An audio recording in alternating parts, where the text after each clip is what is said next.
मध्ये भेटायला गेल्यानंतर फक्त एकच वाक्य म्हटलं होतं साहेबांकडे की आपण आलात तर आपल्या दर्शनानं माझे विद्यार्थी जे आहेत ते ICT मध्ये येतील, उद्याचे शास्त्रज्ञ होतील असा एक आशावाद आम्हाला वाटतो.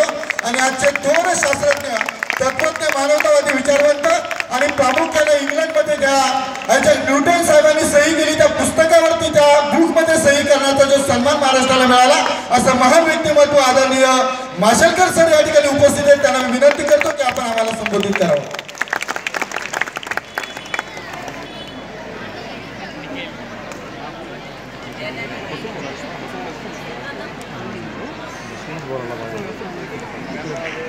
आदरणीय चेअरमन श्री विठ्ठलराव बेरे साहेब, आदरणीय सेक्रेटरी सुरेश रोटे साहेब, प्राचार्य यशवंत अमृतकर, आदरणीय मंच, विद्यार्थी वर्ग, पालक वर्ग, आपण सर्व आणि बंधू भगिनींनो, सर्वप्रथम बेरे साहेब, मला आपण हे आमंत्रण दिलं ही माझ्या आयुष्यातली एक फार सुंदर संध्याकाळ आहे. त्याचं कारण म्हणजे असं की आमच्या शाळेमध्ये जेव्हा बक्षीस समारंभ व्हायचा त्यावेळेचं वातावरण मला आठवलं आणि मी थोडा लहान झालो. तर तुम्ही आज माझ्या आयुष्याची काही वर्ष वाढवलीत मला लहान करून, म्हणून आपले धन्यवाद. विद्या विकास मंडळ ही कल्पनाच महत्त्वाची आहे. विद्येचा विकास म्हणजे भारताचा विकास.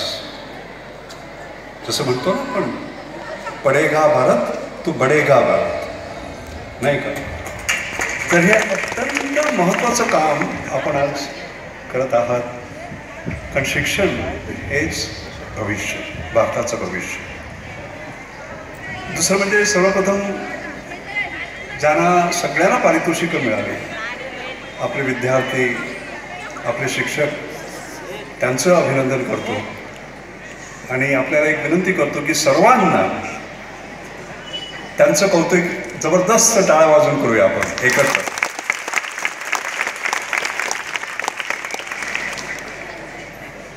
दोन तीन गोष्टी मला सांगायच्या वाटतात. पहिली गोष्ट म्हणजे हे सरस्वती विद्यालय आहे. सरस्वती देवीचं एक वैशिष्ट्य आहे. सरस्वती आणि लक्ष्मीमध्ये एक फरक आहे. लक्ष्मी कधीही कोणालाही प्रसन्न होते. रेसच्या घोड्यावर पैसे लावले आपण, तो रेसचा घोडा जिंकतो, एखादी लॉटरी लागते आणि माणूस श्रीमंत होतो. पण सरस्वतीचं तसं नाही आहे. तिच्या पायाकडे बसून रोज तिची धारणा करावी लागते, अभ्यास करावा लागतो आणि हा जो अभ्यास आहे, ही जी तिची सरस्वतीची पूजा आहे, ही आयुष्याच्या शेवटच्या दिवसापर्यंत करायची असते. मी हल्लीच बनारस युनिव्हर्सिटीमध्ये त्यांच्या दीक्षांत समारंभामध्ये भाषण दिलं की दीक्षांत का मतलब शिक्षांत नाही होता. म्हणजे तुम्हाला डिग्री मिळाली याचा अर्थ तुमचं आता शिकणं संपलं नव्हे, ती तिथून सुरू होतं. तर हे ठरणं फार महत्त्वाचं आहे. म्हणून ज्याला आपण not learning but life long learning असं म्हणतो, हे महत्त्वाचं आहे. दुसरी गोष्ट मला सांगावीशी वाटते की शिक्षणाचं महत्त्व काय. एक तर बुद्धी संवर्धन, दुसरं ज्ञान संवर्धन, वृत्ती संवर्धन, व्यक्तिमत्व संवर्धन, क्षमता संवर्धन, शरीर संवर्धन, नेतृत्व संवर्धन आणि सर्वात महत्त्वाचं म्हणजे मूल्य संवर्धन, व्हॅल्यूज.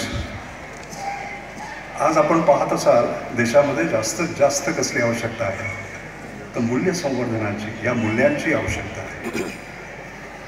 दुसरी गोष्ट म्हणजे आपण ज्याला आपण राईट टू एज्युकेशन म्हणायचो, म्हणजे शिक्षणाचा प्रत्येकाला हक्क. राईट टू एज्युकेशनमधून राईट एज्युकेशन म्हणजे योग्य शिक्षण, आणि तिथून राईट वे ऑफ एज्युकेशन. कारण शिकवण्याची पद्धतच आता बदलणार आहे. पूर्वी मी म्हटलं ज्ञानसंवर्धन, हे ज्ञान कुठे असायचं? सगळ्या आपल्या पुस्तकांमध्ये. ती पुस्तकं कुठे असायची? लायब्ररीमध्ये. आपण लायब्ररीमध्ये जाऊन शिकायचो. आता पुण्याची सगळी संबंध लायब्ररी माझ्या खिशात आहे, माझ्या स्मार्टफोनवर. ह्याचा अर्थ काय झाला? त्यामुळे शिकण्याची पद्धत आणि शिकवण्याची पद्धत ह्याच्यामध्ये प्रचंड फरक पडणार. आपण जसं म्हणालात की तुम्ही वर्गामध्ये ऑनलाईन लर्निंग वगैरे वगैरे शिकवता, हे फार महत्त्वाचं आहे.